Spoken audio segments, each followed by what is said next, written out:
한시 자유로운 여행 12번째 여행을 떠나보겠습니다.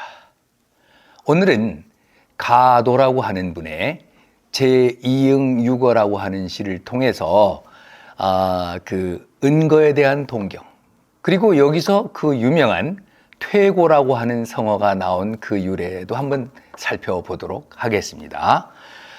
먼저 작가를 소개를 드리면 이 가도, 앞에서 맹교를 얘기할 때 함께 잠깐 설명하기도 했습니다만은 이 779년에서 843년까지 살았던 중당 시인입니다. 역시 자가 랑선이라고 하고, 또 요거 물결랑자 랑선이라고도 하는데, 당나라의 그 하북성 도주 범양인이었습니다.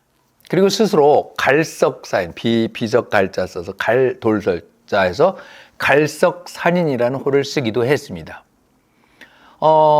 좀 경력이 특이해요. 일찍이 출가해서 승려가 됐었어요. 그래 본명은 무본, 없을 문자 근본 문자라고 쓰였다가 나중에 당시에 그 경조윤이 된 한퇴지, 아주 그 당시 유명한 한퇴지 눈에 띄어서 재주를 인정받고 환속합니다. 그래서 벼슬길로 나가요. 그래서 과거에 응시했지만 여러 번 떨어지다가 문종 때 수주 장강현의 주부라는 벼슬을 하게 되는데, 그래서 세상 사람들은 그를 가장강, 성은 가시고 장강이라는 곳에서 이제 벼슬을 했다 해서 가장강 그렇게 얘기를 합니다. 가도의 일생은 가난에 쪼들려서 늘 근심이 많았고 고심해서 시가를 읊었기 때문에 항상 좀 황량하고 메마르고 적막한 상황을 묘사한 시가 많아요. 그래서 앞에서 얘기한 것처럼 교한 도수, 맹교는 아주 비난한 시가 많고, 이 가도라는 사람도 너무 수척하고 메마른 시가 많다라는 이런 평이 있었는데, 오원율시에 특히 뛰어났습니다. 그리고 이 갈고 다듬는 걸 굉장히 중요시했어요. 시를 한번 탁 써놓고 마는 게 아니라 그 시를 쓰고서 다른 어떤 게 더 좋은 말을 바꿀 거야, 이런 걸 많이 했습니다. 그래서 이 어려운 생활 속에서도 시 짓는데 몰두했다고 해서, 맹교하고 좀 비슷해요. 맹교는 뭐라고 그랬어요?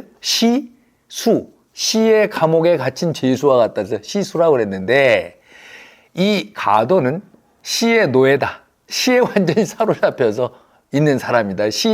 노의 노자를 써서 시노라고도 그랬습니다. 그리고 문집은 장강집이 이제 전하고 있고요. 그러면은 우리 원시를 한번 읽어보고 또 감상을 해보도록 하겠습니다.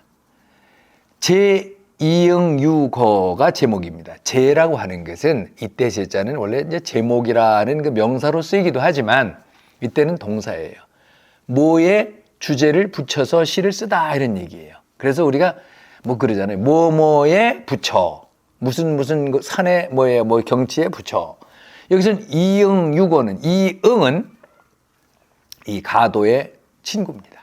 친한 사람이에요. 은둔하고 숨어 이렇게 조용히 사는 사람이었는데, 유거라고 할 때 유자는 그윽할 유자고 거는 집거자예요. 그윽한 거처. 그 이응이라고 하는 친구의 그윽한 거처에 붙여, 그러니까 그거를 주제로 시를 썼다, 이런 얘기예요. 이 제자의 의미는 테마를 가지고.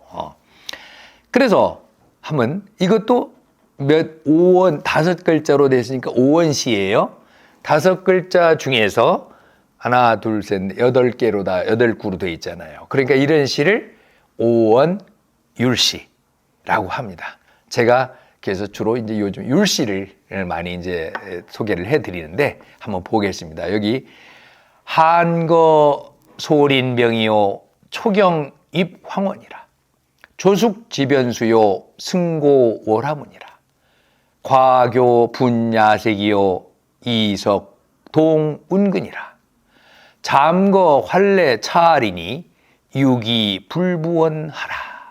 이게 전체 시인데, 이 오원율시에서는 어디에 아분을 두느냐 하면 2, 4, 6, 8에 아분을 둡니다. 그래서 여기 보면은 두 번째 초경입황원 할 때 그 정원할 때 뜰 원자, 그리고 승구월하 문 할 때 문, 그 다음에 운근할 때 근, 말씀 원자 언, 그래서 연, 먼, 끈, 옌, 요것이 이제 같은 운자의 울림의 소리를 쓴 것입니다. 자, 그러면은 첫 연부터 한번 해석을 해 보도록 하겠습니다.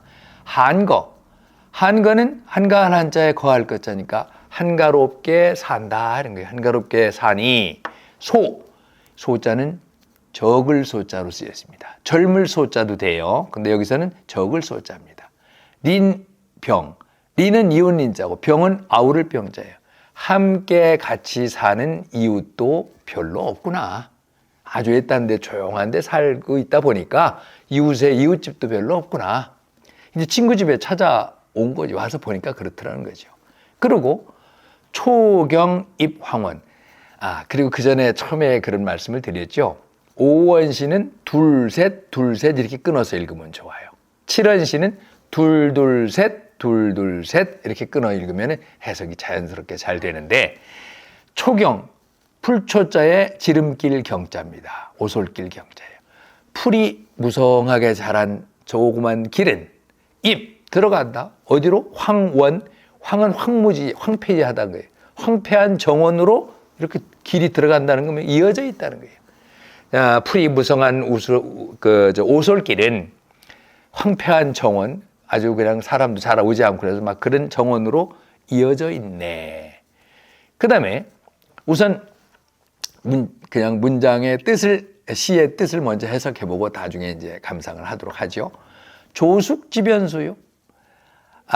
그 새는 잠잘 숙자예요. 잠자고, 연못지자고, 변은 가고, 수는 그 나무입니다.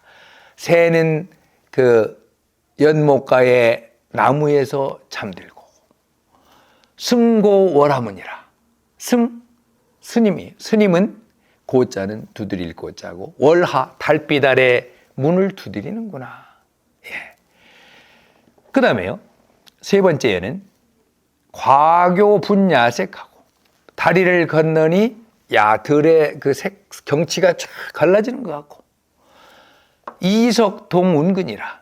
이석일 때 이는 돌멩이를 옮긴다 그런 거고, 운근은 옛날 사람들은요 구름이 어디서 생기느냐, 뭐 수증기가 올라가 생긴다고 생각을 못하고 산에 있는 돌뿌리, 돌 그런 데서 여기서부터 구름이 생겨난다고 생각을 했어요. 그래서 그 산의 돌을 운근, 구름의 뿌리라고 그렇게 얘기를 했습니다. 그래서 직역을 하면은 그 돌을 움직이니 그 운근이 그 구름이 막 거기서 이제 움직이는 것 같다라는 얘기인데, 여기서는 사실은 구름이 이렇게 막 피어나니 돌멩이, 산의 돌이 움직이는 것 같다라고 이제 표현한 시죠. 그리고 마지막에는 이제 자기의 뜻을 얘기한 거예요. 이제 돌아가면서 잠은 잠시 그런 뜻이에요. 그거는 지금 잠시 떠나지만 내가 이 환은 돌아올 한자도 되고 다시 환자도 돼요. 돌아오겠다. 내 차 다시 여기로 돌아올 것이니 좀만 기다려. 나 어디 좀 가서 일 좀 보고 다시 너 사는 이 조용한 이곳으로 돌아와서 같이 살 테니 유기불부원하라. 그윽할 유자죠.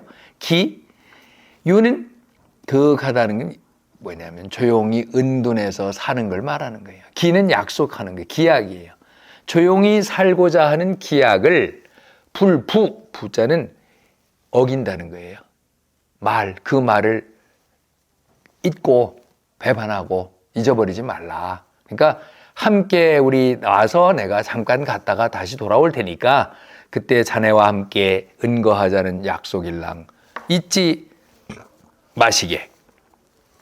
요게 이제 그 시의 뜻인데, 요걸 좀 한번 감상을 좀 잘 해보자는 말씀이죠.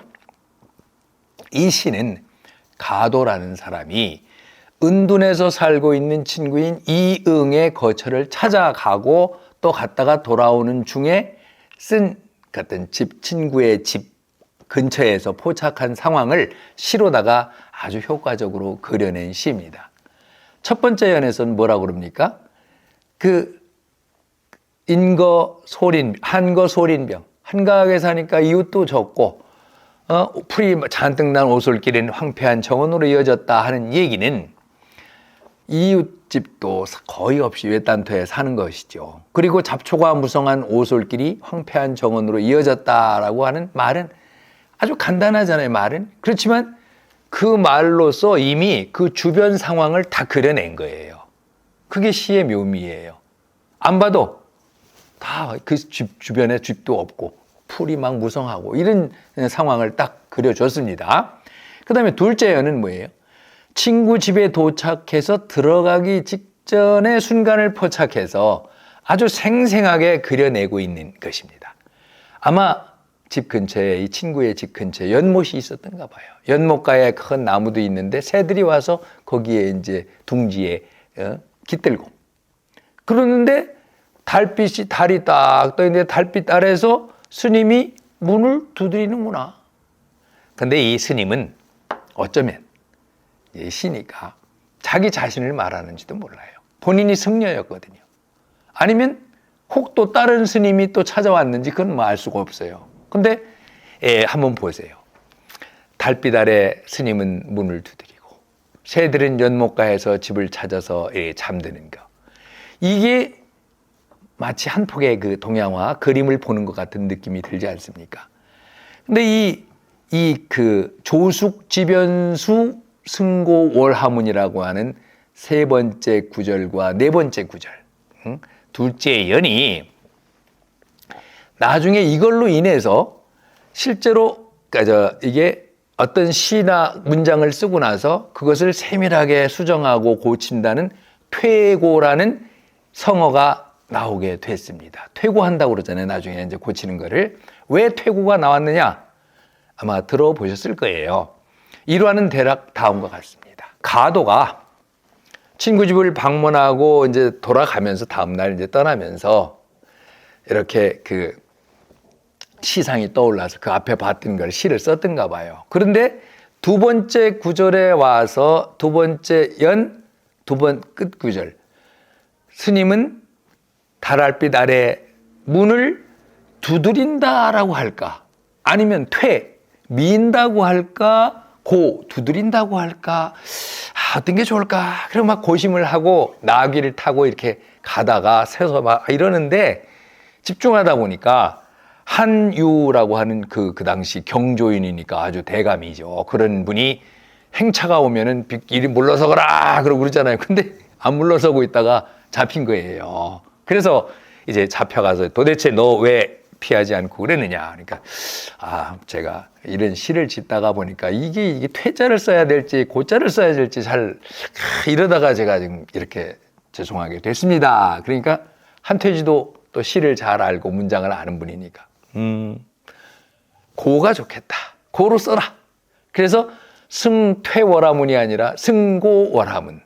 새는 연못가에 나뭇가지에서 깃들고 잠들고 스님은 달 아래 문을 두드리는구나.